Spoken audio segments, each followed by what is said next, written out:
नमस्ते। मेरा नाम डॉक्टर अश्विन हटवार। मैं ऑर्थोपेडिक सर्जन हूँ और भंडारा नशा मुक्ति केंद्र में अटैच हूँ। सबसे पहले हम बात करेंगे अल्कोहल और एनी ड्रग, किसी भी ड्रग्स के बारे में, उसका एडिक्शन और उसका ट्रीटमेंट के बारे में, है ना।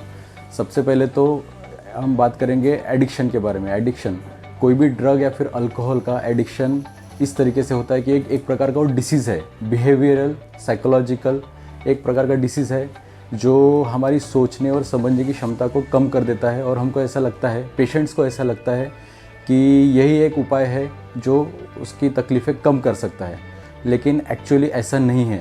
ये टोटली गलत है और इसकी चपेट में काफ़ी यंगस्टर्स, काफ़ी जवान बच्चे, है ना, काफ़ी ओल्ड एज पेशेंट्स भी आ रहे हैं। तो इसके बारे में काफ़ी मिथ है, काफ़ी गलतफहमियां हैं और काफ़ी लोगों को लगता है कि इसका ट्रीटमेंट नहीं हो सकता है, लेकिन ये टोटली गलत चीज़ है। इसका ट्रीटमेंट पॉसिबल है। ये ट्रीटमेंट टोटली डिपेंड करता है, पेशेंट टू पेशेंट वेरी करता है, पेशेंट के क्वालिटी पे डिपेंड करता है कि वो कितना दिन तक रहेगा, कितना दिन तक उसको रहना पड़ सकता है एडिक्शन सेंटर पे। तो सबसे पहले तो हम ये फंडा जानेंगे कि एडिक्शन सेंटर होता क्या है। ये एक ऐसा सेंटर होता है जैसे हमारा व्यसन मुक्ति केंद्र है भंडारा। ये एक सेंटर है जहाँ पे हम सभी पेशेंट्स को एक प्रॉपर यूनिट में रखते हैं, प्रॉपर सेक्टर्स सेग्रीगेशंस में रखते हैं और उनका एक अलग से क्लासेस होता है, काउंसलिंग पार्ट होता है, मेडिकेशन पार्ट होता है। ये सब पार्ट यहाँ पे फॉलो किया जाता है और साथ साथ में एक विजिट्स होते हैं डॉक्टर्स के, वो हम कंटिन्यू मॉनिटरिंग रखते हैं पेशेंट्स के ऊपर। तो ओवरऑल काफ़ी चीज़ों के ऊपर ध्यान दिया जाता है सेंटर में, जिससे कि पेशेंट को उस लत से हम बाहर निकाल सकें।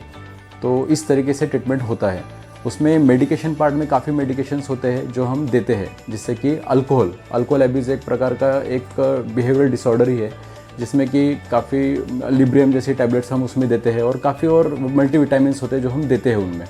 और साथ ही साथ में हम काउंसलिंग भी साइड बाय साइड शुरू रखते हैं, जिससे कि पेशेंट को बाहर आने में टाइम लगता है, लेकिन वो आ जाता है।